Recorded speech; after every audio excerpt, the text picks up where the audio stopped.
Selamat datang saudara-saudari. Kerja mujizat yang dilakukan oleh orang yang percaya. Di dalam Alkitab kita ada membaca bahawa dalam Kisah Rasul-Rasul babak 19 ayat 11,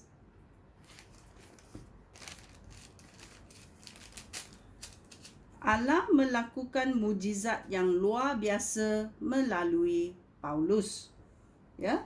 Allah melakukan mujizat luar biasa melalui Paulus. Dia boleh melakukan mujizat, kerja mujizat kerana Roh Kudus bersama-sama Paulus. Dalam Kisah Rasul-Rasul babak 9 ayat 40 dia berkata, Petrus menyuruh mereka semua keluar. Lalu dia berlutut dan berdoa. Kemudian dia menghampiri jenazah itu dan berkata, Tabita, bangunlah. Tabita membuka matanya dan apabila dia nampak Petrus, dia pun duduk. Ini jenazah, iaitu mayat orang mati itu. Bila Petrus berdoa dan berkata, Tabita, bangunlah. Tabita pun bangun. Ini adalah kerja mujizat yang dilakukan melalui Petrus.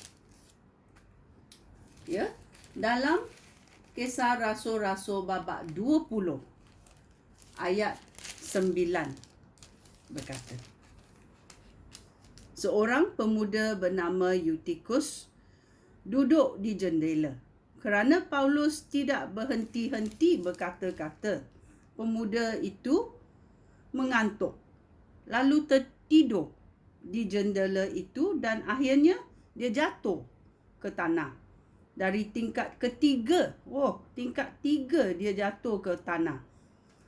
Apabila mereka mengangkatnya, dia sudah mati. Tetapi Paulus turun lalu merabakan dirinya ke atas pemuda itu dan memeluk dia. Paulus berkata, janganlah khawatir, dia masih hidup. Tetapi orang sudah sahkan dia sudah mati.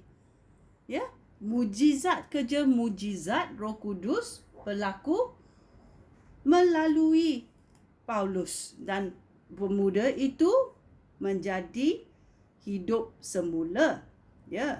Menjadi hidup semula. Kemudian Paulus naik kembali lalu membahagikan roti dan makan bersama.